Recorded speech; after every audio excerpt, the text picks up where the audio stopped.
Welcome to The World Today. I'm Waqas Majeed Khan.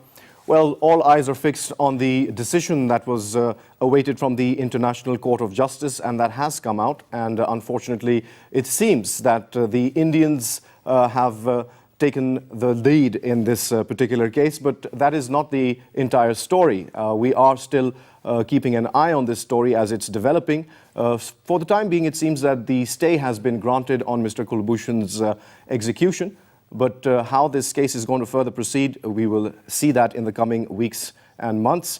Our correspondent, Shabir Ahmed Wagra, is with us online. Let's get the details from him. Shabir, could you please update us regarding the latest development in the Kulbhushan Yadav case in the International Court of Justice?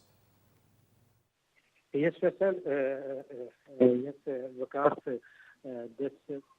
Today, International Court of Justice has given the verdict regarding Indian application on provisional measures and also regarding the maintainability of the case, the application submitted by Indian government regarding the sentence given to Kulbhushan Yadav. For that, International Court of Justice has said that application is maintainable, and they have also given a provisional order to stay the execution.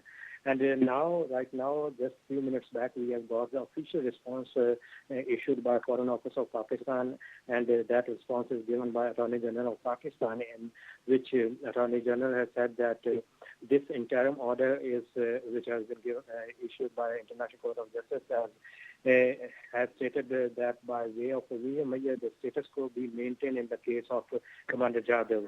And the court has clearly underscored that the provisional measures are without prejudice to the final determination of the merits and jurisdiction of the case.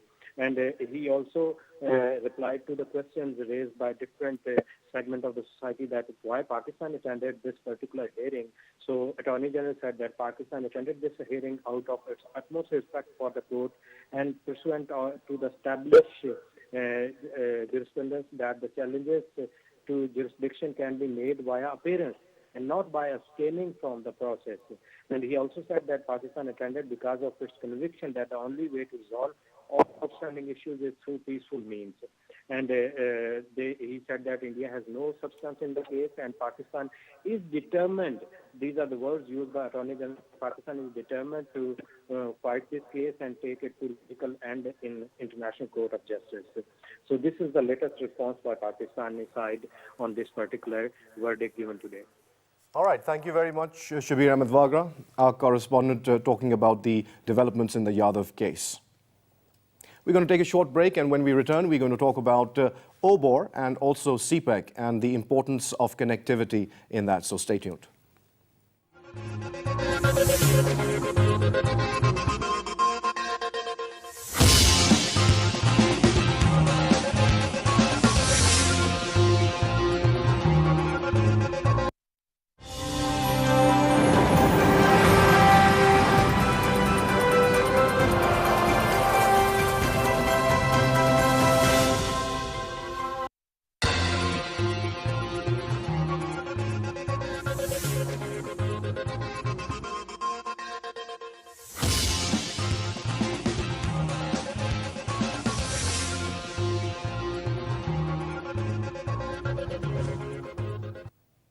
Welcome back. We're talking about OBOR and CPEC. The Prime Minister's been in China and he's also visiting Hong Kong. And he spoke about connectivity, how important that is for people-to-people contact and how they can enrich their lives simply using technology such as the internet in making themselves grow along with their own communities along with them. Now, to talk about these things, we have very special guests in our studio today. They represent Cambium Networks, a company which deals with electronic products, especially in the IT sector. Let me introduce you to them. They are Amin Yusuf and Brian Hall. Thank you very much for being in the studio today. I'll start with you, Amin. Tell us a bit about your company and how do you think it's going to benefit Pakistan in its development phase? Yes. So Cambium Networks is a company that provides wireless technology. So to connect people, connect places, connect things, small businesses, connect everything at the end of the day. And this is so important for the world we live in. So Brian, you tell us how important is it, because it's usually the urban centers and developed areas in countries that have access to internet facilities and technology. Your goal is to provide an even playing field to people across the board, whether they live in rural areas or urban areas. That shouldn't matter. They should have access to the internet so that they can enrich their lives. So tell us about that. Absolutely, Mr. Waqas, and thank you for having us.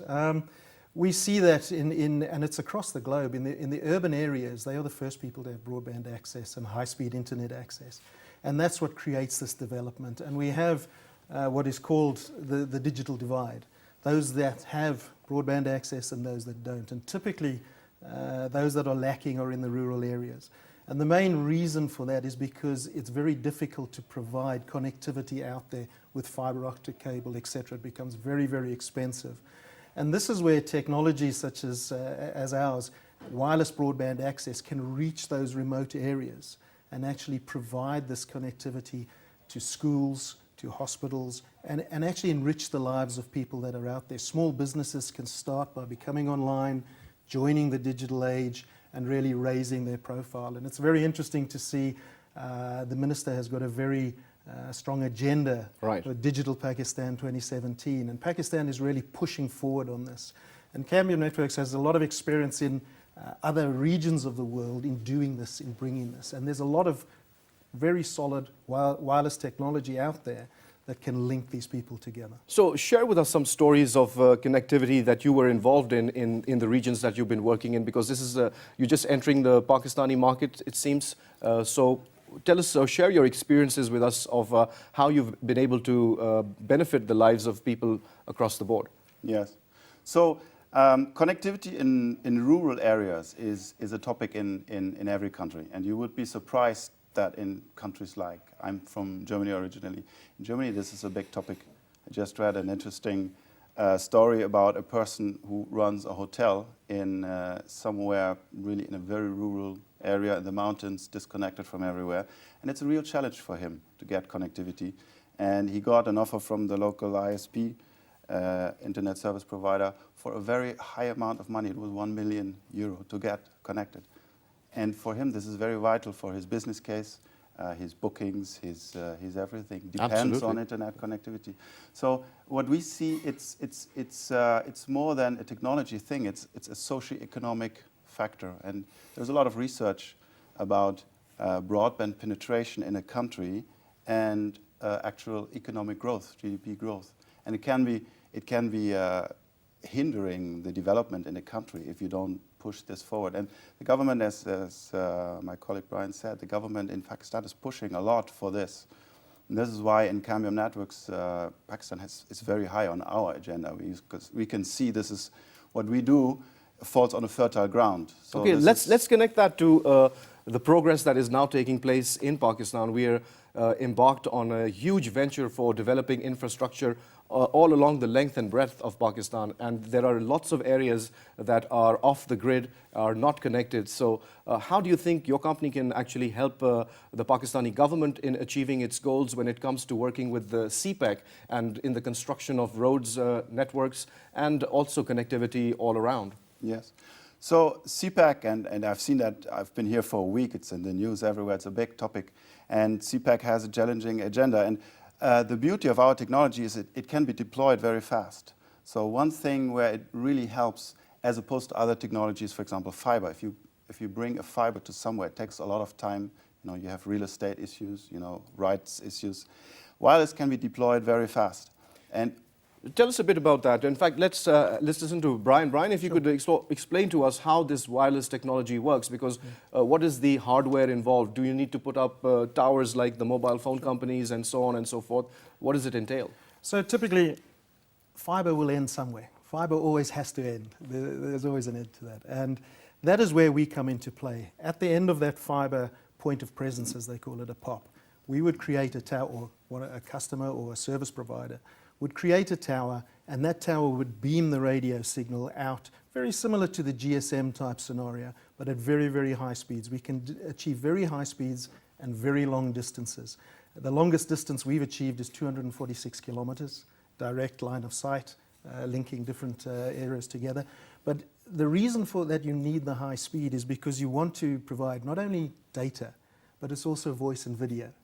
the more video streaming, live video streaming for schools, being able to link into the national curriculum, hospitals, rural clinics being able to send images across to a consultant in a major hospital city, that sort of thing, it becomes very, very important. And this is what we can actually do.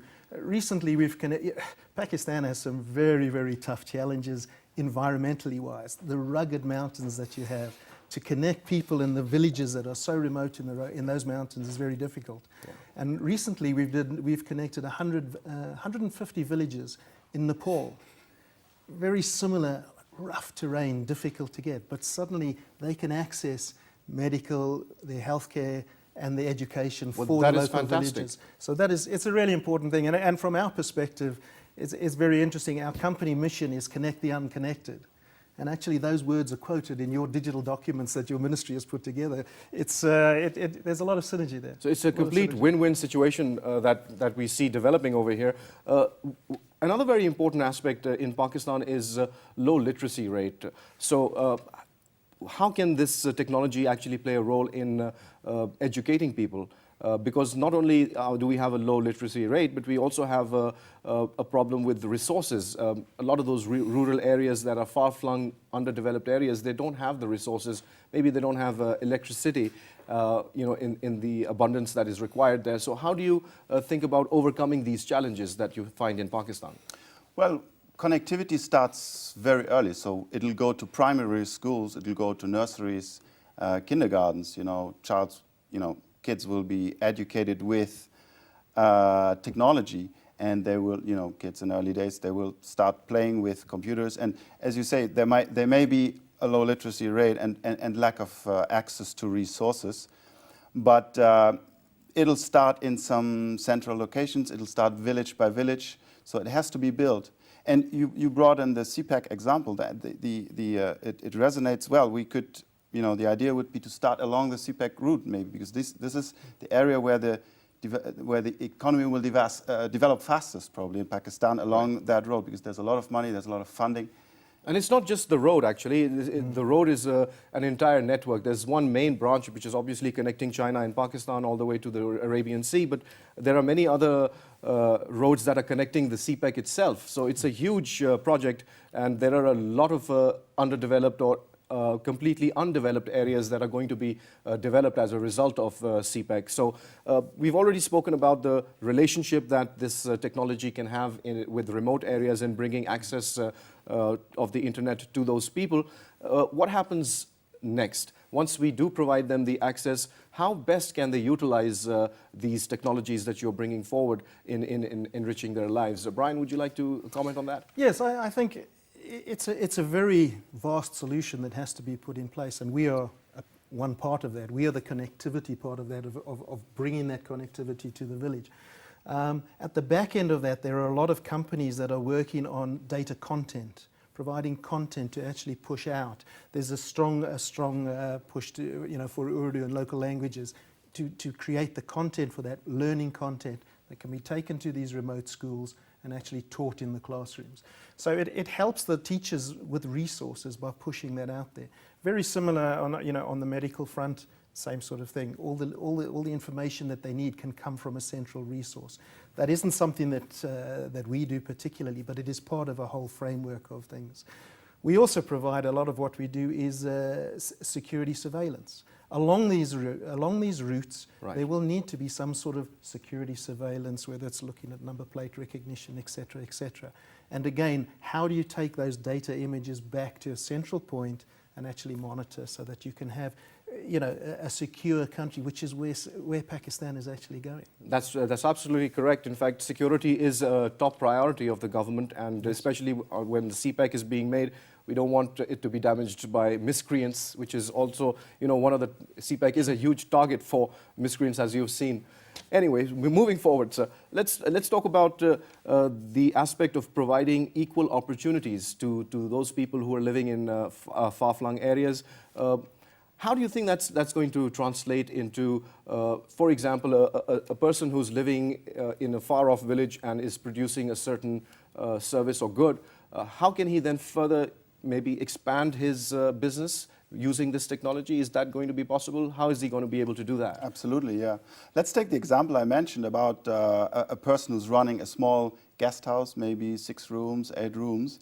If he doesn't have connectivity, he can still run his guest house. Probably he can advertise in local media, he can get bookings on the phone.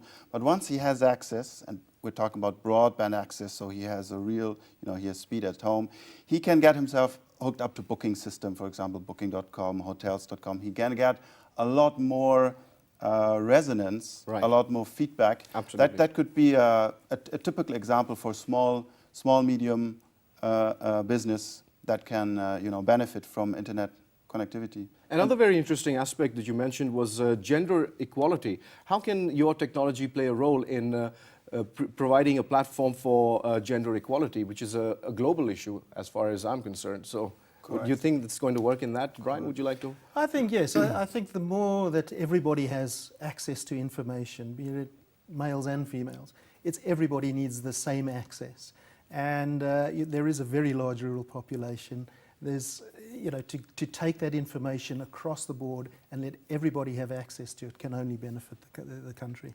Right. So in Pakistan, we have a phenomena where mostly girls are staying at home and cooking food. So it's a wonderful opportunity for them to be provided internet access, and they can also enrich their lives through that medium. And of course, we've also spoken about its relationship with the economy. So GDP was one thing that you mentioned. How you already mentioned that it's the broadband availability or connectivity is a sign of GDP growth, or is there's a link between the two.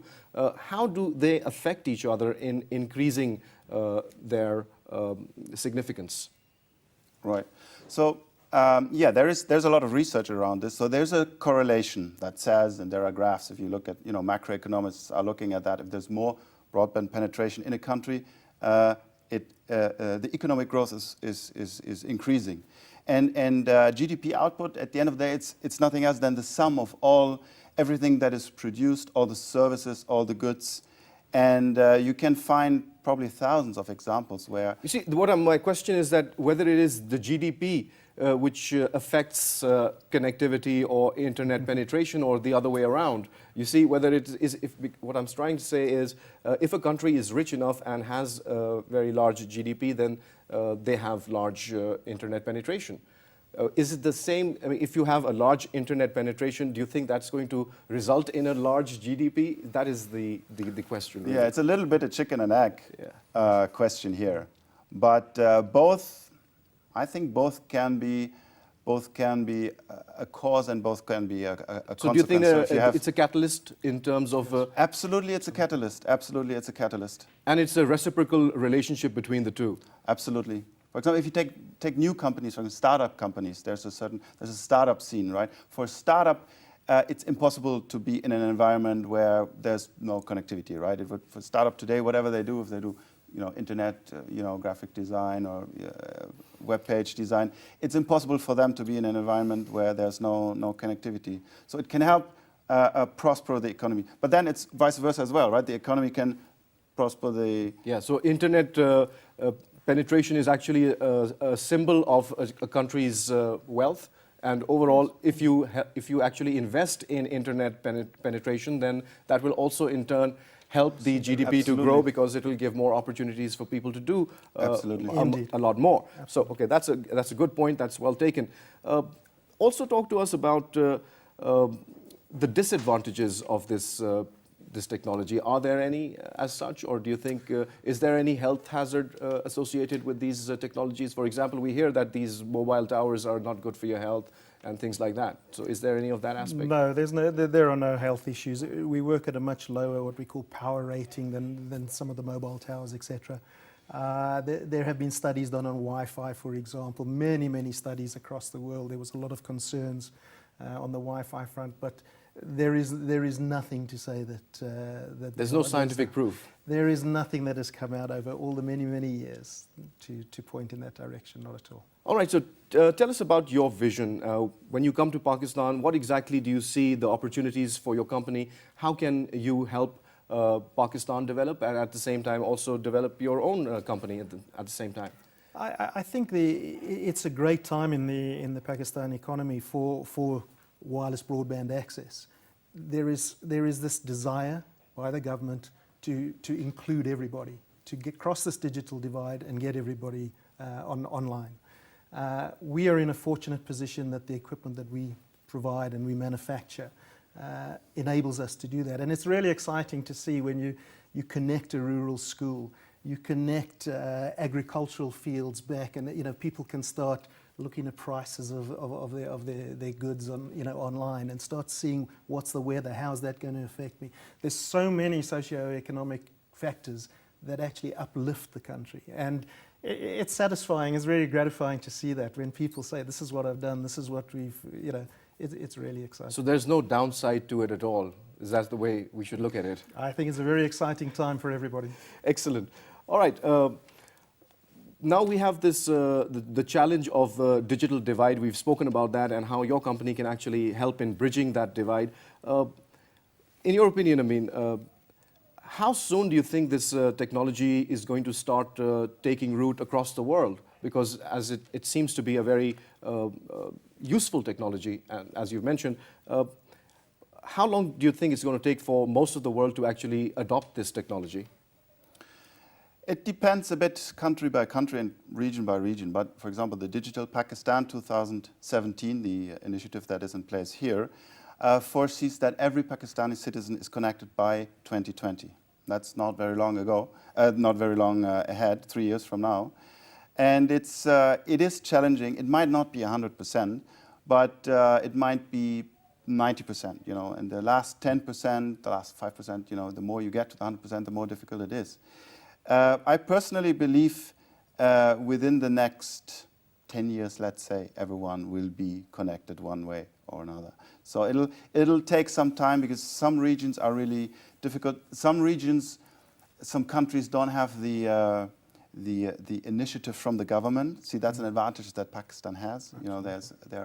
There are ambitious politicians here that drive the agenda forward. If you don't have that, and there are many examples where this isn't the case, there are examples of countries where maybe politicians are more interested in their own goods, and I see that quite different here in Pakistan. So it varies. It varies. All right. We also have a very robust IT sector in the sense that there are a lot of young people that are now entering this field and are working or pushing boundaries in the digital world, so to speak. How can your company help young individuals reach their potential? I think one of the things that is well known globally is that the workforce that can come out of Pakistan is highly skilled, and people particularly in the IT sector can command jobs anywhere in the world. It's a very, very good educational system, and people come out of here very highly qualified. The more of those people we can reach across the country, I think that's the important thing. At the moment, that is limited predominantly to the major cities. Right. So that is where all the higher education and these really good skills are coming from. But there's a lot of good skills that probably don't get the opportunity to access that education. And I think that's the exciting thing, is to really widen the education net and find all these other people that quite possibly today don't have that opportunity. That's the exciting thing. Oh, that's wonderful. And tell us more about why you chose Pakistan for this particular venture. Well, you can both answer that. Yes. I think a lot of that we said already. Pakistan is one of the not so many places that has an agenda in place, right? There are a lot of countries in Europe. If you look in Africa, there are not so many countries. I look within Cambium Networks, I look after Middle East plus some countries towards Asia Pacific, including Pakistan. There are not so many. Then also Pakistan obviously has a large population, 200 million people, has a young population as well. 40% are between age of 15 and 29, I read. So it's an ideal playing ground for us. Plus also what we said about the majority of the population still is in rural areas. So we can do a lot, we can help a lot. At the same time, of course, we're a company, we are interested in business opportunities. It gives us the business opportunities. Well, we have a very interesting program, an ambitious one that was started by the Chief Minister of Punjab, and his idea was to have the entire city of Lahore have Wi-Fi available in the entire city, which is phenomenal, I think, if that was possible. But is there a program that you guys work on, and you also have this system or technology which gives Wi-Fi connectivity to an entire city? How does that work? Absolutely, and that's something that we are looking at and have actively spoken to 7 different companies in Pakistan on our trip here. That is a very interesting thing to do, and it's been done before. Part of what your earlier question, the answer to that is, we know we can do this. We've done it in other countries. Pakistan has the desire to do it. We have the technology to do it with.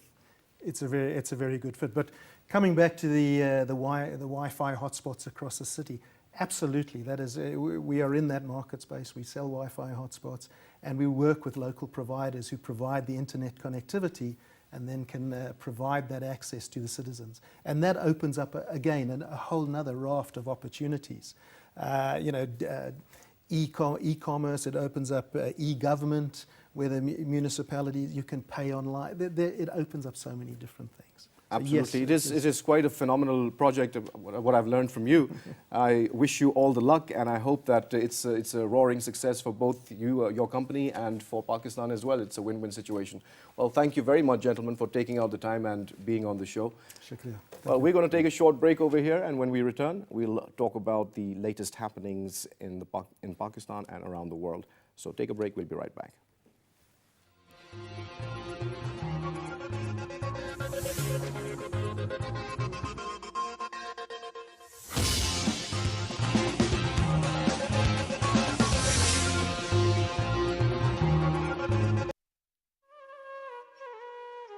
Passion for polo will be the highest on the world's highest polo ground. Shandur invites visitors to experience a traditional polo tournament between the teams of Chitral and Gilgit. The tournament is held on Shandur Pass, the highest polo ground in the world, at 3,700 meters above sea level. The first time a polo tournament took place on the Shandur Pass was in 1936. It is a place unique and exotic in itself, surrounded by some of the most spectacular mountain scenery in the world. The event marks the annual rivalry between the teams of Chitral and Gilgit. The polo tournament has some added attractions for the visitors: trout fishing at the nearby streams and lakes, and a festival of folk dances and music of northern Pakistan. The event in itself offers a fascinating insight into the lifestyle of the people of this region. Their culture and indigenous customs are a delight to behold for the visitors. Crystal clear lakes, snow-covered mountains, alpine flowers, and vast stretches of green grass are added attractions. Fairs and festivals of Pakistan.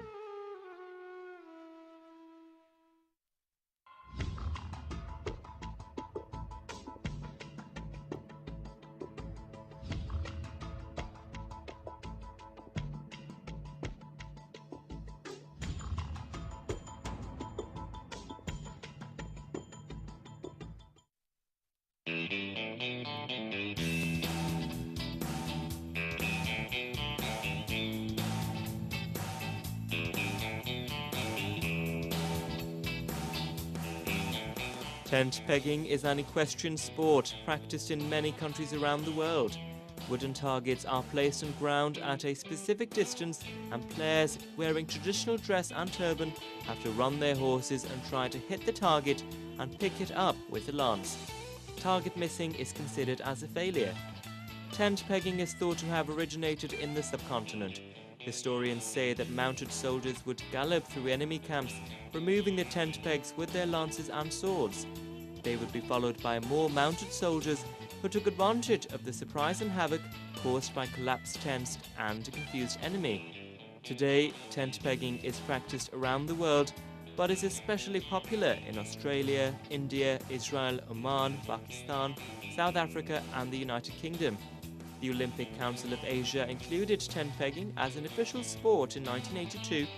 and the International Federation for Equestrian Sports recognised it as an official equestrian discipline in 2004.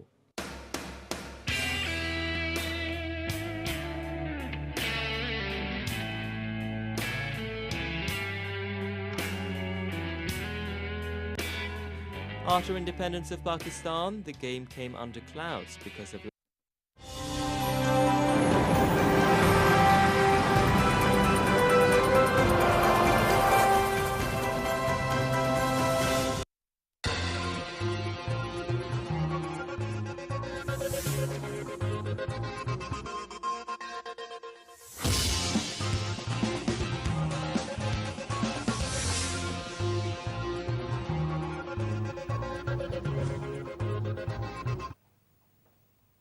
Welcome back. And now we're talking about the most important story of the day, and that is Mr. Kulbhushan Yadav and his fate. We're trying to get in touch with Barrister Masroor Shah to get his legal opinion on the meaning of the proceedings that took place in the International Court of Justice. And there have been also cases when the US was taken to the International Court of Justice by other countries such as Paraguay, Germany, Mexico, and in each of these cases they were pretty similar, that there was an individual who had been accused of a crime that had been committed in the US, but the Americans did not follow the advice of the International Court of Justice. In fact, they executed those individuals the very next day that the International Court of Justice had asked for their executions to be stayed. So that's, well, that's what they did, but we have to see what Pakistan's response is going to be. That response is still being formulated, and we are keeping our eyes on that story as it is developing. So we'll keep you updated in terms of whatever further developments that take place in the Kulbhushan Yadav story. Meanwhile, we're trying to get in touch with Barrister Masroor Shah so that he can also lean in with his legal opinion. But for the time being, it is a fact that Mr. Yadav was arrested on Pakistani soil while he was involved in creating mischief in Pakistan, trying to damage Pakistan's infrastructure, causing terrorism, killing people in the process. He was involved in the most heinous crimes that were perpetrated by India as a state. So that is state-sponsored terrorism in its definition. The International Court of Justice, I'm sure, will look at the facts and the evidence that will be put forward by both countries before coming to their decision. And we all need to wait for the verdict that the International Court of Justice will finally give once this case is heard. There is also a lot of debate on whether Pakistan should even continue with this case in the International Court of Justice, or whether they should just simply recuse themselves from this and say that we are not willing to engage with the International Court. That, I'm not sure, would be the right course of action. And obviously those who are far more intelligent and are looking at this matter in government are taking their decisions based on facts. We're still hoping to see that justice is done, whatever may be the case. We're still trying to get in touch with Barrister Masroor Shah. I hope that we can find him eventually before the time for this program runs out. Anyway, so we're talking about Kulbhushan Yadav and his predicament. Is Barrister Masroor Shah with us online? Yes, I am. Well, Barrister Saab, thank you very much for joining us, sir. If you could interpret and decipher for us the proceedings that took place in the International Court of Justice today in the Kulbhushan Yadav case, please. Yes, it's a very unfortunate decision, because having gone through the order that has been announced, actually it appears that the court has shattered the very principles enunciated in the very statutes and very international conventions that have created this court. I mean, the statute and the laws, international laws under which this court derives its powers to dispense justice, they have been overlooked. And besides that, a binding precedent that was enunciated by the ICJ in a 1999 case titled Pakistan versus India, where it was categorically held and stipulated in unequivocal terms that if there is a dispute between two sovereign states, then if one of the states does not submit to the jurisdiction of the ICJ, ICJ would not assume jurisdiction on its own. So now in 2017, I think they have taken a U-turn and decided otherwise. I mean, they are proceeding in the case as if they have jurisdiction, despite the fact that Pakistan and Pakistan's lawyer that day, in most unequivocal terms, raised serious questions on the jurisdiction of the ICJ itself. So I think there is hardly any comment on the legal aspect of this case to be made. It's more of international politics.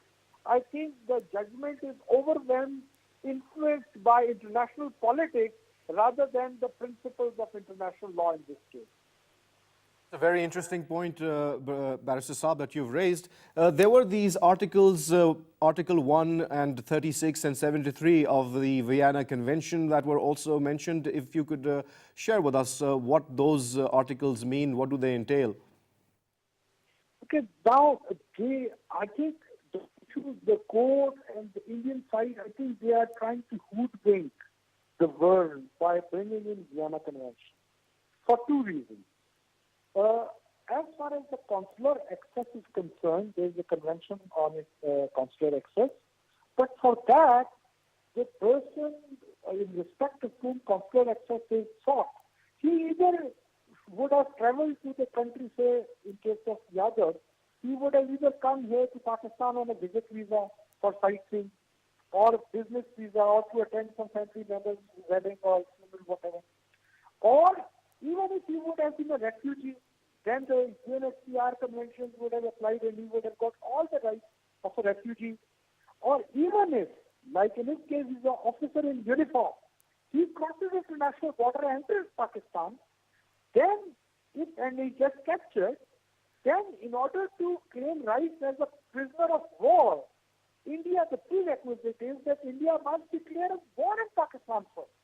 Unless and until a war, formal declaration of war is not made, any soldier captured on the other country's side, he cannot claim his privileges and rights as a POW. So he does not fit into any of the pigeonholes enunciated by the convention, enunciated by the international law. I mean, I fail to understand in which of the pigeonholes you would fit in Kulbhushan Yadav. And similarly, in Vienna Convention, there's one aspect of the consular access and another is the prisoner of war, the rights to the prisoner of war. But he is not a prisoner of war. India is not in a state of war in Pakistan. So I think the issue is deliberately being confused, deliberately an attempt is being made to hoodwink the world. Mr. Saab, what are the, very briefly, if you could share with us, what options does Pakistan now have? Could Pakistan outrightly reject the International Court of Justice's decision, or do we have to go along with what or rather we have to continue to fight this case in the court of law, in the International Court of Justice? To be very honest, you see, firstly, the term International Court of Justice, though it has a very heavy connotation, it seems as if it's the Supreme Court of the world. But practically, it is not at par with our Supreme Court or with any domestic court in any country, whether it's the Indian Supreme Court or the US Supreme Court or British House of Lords, because it only has teeth, but those teeth cannot fight. It does not have any mechanism to enforce its judgment. The best it can do, basically the purpose of ICJ was, let me explain that as well. It was to give opinion to the United Nations on questions of interpretation of UN conventions and international law. It was never meant to act as a dispute resolution council between the countries. Because had it been so, we have seen so many disputes in the world that ended up in bloodshed, but there was no opinion or no finding of the ICJ in that respect. So basically, it is at most can be termed as a arbitration council where two sides voluntarily give rights to the ICJ. Okay, you decide the dispute amongst ourselves. So at most what ICJ can do is to send the report to the United Nations and inform them that Pakistan is not adhering or not being referred to our judgment. But Pakistan is not alone in the Committee of Nations. Pakistan has some very good friends who enjoy veto power as well. And when this case goes to United Nations, I think Pakistan should ask United Nations that, okay, forget about Kulbhushan, it's a new matter. We will deal with it when the time comes. What has United Nations done with the UN resolution on Kashmir? It has been lying, it has been lingering since 1948. And there are people, women, children who are being massacred, brutally massacred in Indian occupied Kashmir. What steps has India taken to enforce those resolutions of the United Nations? So I don't think so that the world community would have any moral courage to ask Pakistan to implement this decision. Thank you very much, Barrister Masroor Shah, for sharing your opinions and views with us. Well, you heard what Barrister Masroor Shah had to say, and there's no doubt I personally, and I think every sane-minded Pakistani or anybody individual from the world would agree with Mr. Masroor Shah's debate or whatever his reasons were. Well, that's all the time we have for this show, so we hope and we pray that CPEC is a huge success, and we also hope and pray that justice prevails across the world. And on that hope and on that note, it's goodbye.